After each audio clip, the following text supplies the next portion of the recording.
Bismillah. So, Bismillah ar-Rahman ar-Rahim. So, today, in continuation of our previous lecture, that is a part of that lecture, that guidelines for institutional research, that how, on what parameters, on what SOPs this research has to be done in a hospital or in a institution. Who is this Mustafa Kamal? Who is this Mustafa Kamal?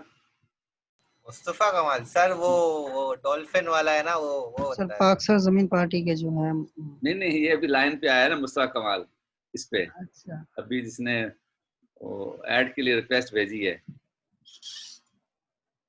He is not from your class ना? Yes sir, ये हमारी class से नहीं है। हाँ, वो मैंने इनको नहीं ऐड किया। इनके बाद लिंक कैसे चला गया? सर क्लास में कोई धांधली कर रहा है सर। हाँ नहीं, मैं जो नाम मुझे नहीं आते आई कांट गिव देम, उनको मैं ऐड नहीं कर रहा हूँ। ये मुस्तफा कमाल साहब कोई थे तो उनको मैंने बंद कर दिया। ये शिराज अब्बासी, हाँ आज बड़े दिनों बाद आए हैं, इनको वेलकम करो भाई शिराज साहब को। जी सर अभी करते हैं। हाँ इसको सर खबरचार लो, किधर थे आप? आगे लाइन में जी। शिराज अस्सलाम वालेकुम। इसने अभी माइक ओपन नहीं किया हुआ। हाँ देखें जरा इसको, शिराज को।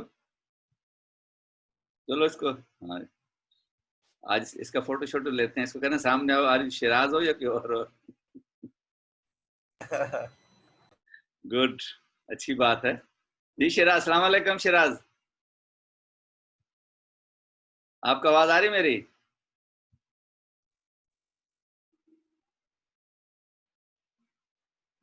जी Siraj,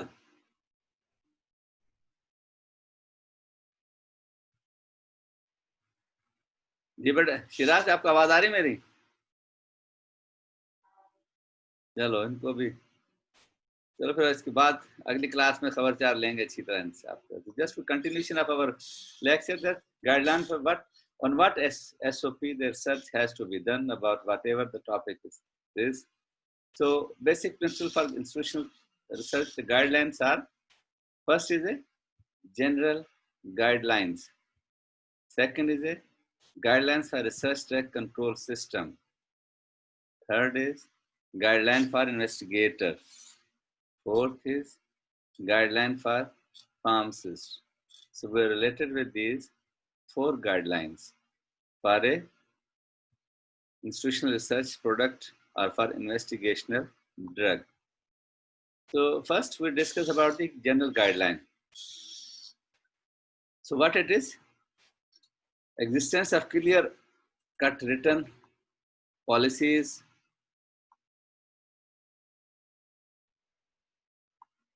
so must be written policies and procedures for the approval, management and control of investigation drug studies in a clinical. So what they have to do, they must have a written approval or SOP or procedures before going to initiate a research. Second is the assurance that all clinical studies contains adequate safeguards for the institution itself, staff of the institution, the scientific integrity of the study, and especially for patients. So what they do, they have safeguards. But they are, wherever you go, there is this safeguards parameters.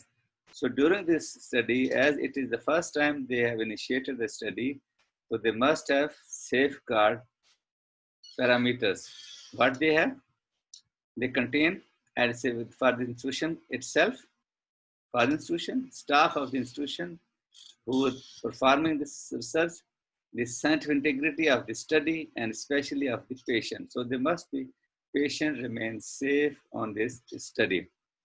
Third is assure that involved staff is fully informed about and complies with these policies and procedures. So third one is that the staff who is doing this research must have known all policies and procedure of this research.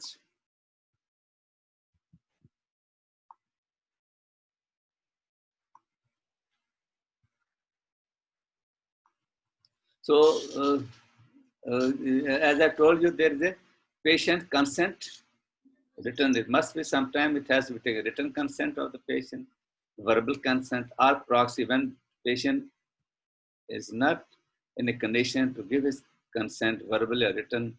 Proxy, as someone who is attendant or someone who is known to the patient, can give a proxy consent for the application of this research on that patient.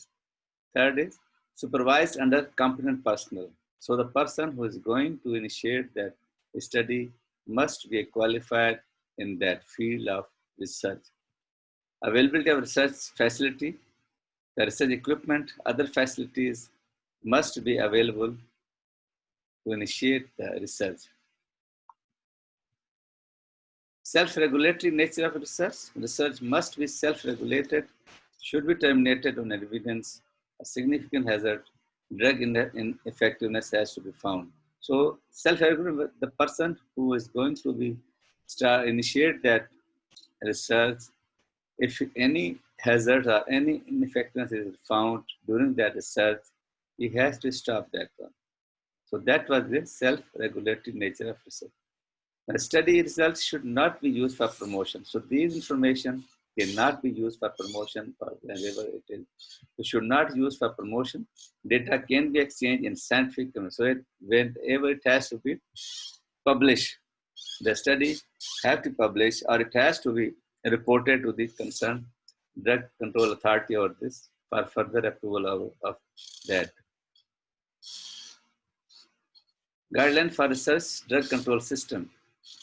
The existence for an effective control system, the institution's drug control system must be efficient to ensure surplus availability, storage, proper packaging, labeling in accordance with the standards. Prescription from authorized practitioners. Authorized prescriber must have to do. Third is record keeping.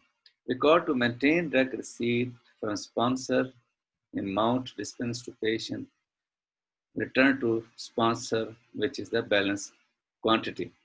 Receiving data at another facility, different wards from where they have to collect the data. So guideline for the investigator. Competency of investigator, proper education, training, experience or patience, potential for such studies. Phase 1, able to evaluate human toxicology. Phase 2, the clinician should be familiar with conditions and methods of their evaluation. Phase 3, large number of patients may be treated by different physicians. Authorization as a co-investigator. Principal investigator can authorize any hospital staff or co-investigator. Patient consent must obtain patient consent. Record keeping, same as above. Record must be made available promptly to the drug sponsor and to the drug authorities. Regular reporting to sponsor, drug authorities on process and adverse effects.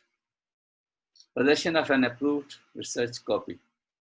Must have copy of the institutional research committee approved research protocol in pharmacy. Development of investigative drug data sheet, drug designation and common synonyms,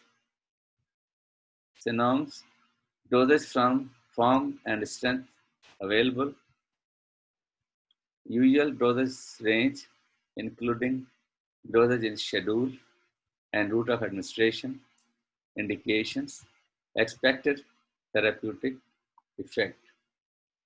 So guideline for pharmacists, expected and potential unwanted effects, symptoms of toxicity and their treatment, contraindications, storage requirement, instruction of dosage preparation and administration, instruction for disposition of unused doses, name and contact number of principal and co-investigator.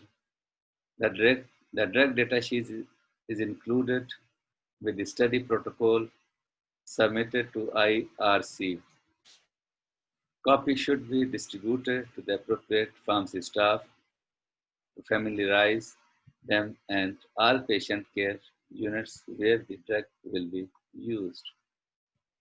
An integrated drug distribution system. Dispensing of IND should be integrated with drug other system with respect to packaging, labeling, order review, profile maintenance, delivery. Label should be same or different. There must be a system to verify the IND is being dispensed to consented patient only upon the order of the authorized investigator. Patient education and monitoring of therapy. The patient education and monitoring are clinical responsibilities of pharmacists. Should be performed in coordination with authorized nurses and investigators. Return of unused drugs. At the conclusion of the study, the pharmacist should return all the unused drugs to principal investigator or to sponsor. Preparation of statistical summary. The pharmacy must prepare annual or semi-annual statistical summary of investigational drugs use. Must include number of drugs studied, number of drugs investigations are in progress, listing of all studies during previous year, cost allocation. The drug cost and the expenses should be properly allocated. It includes record keeping, storage, drug administration, and personnel.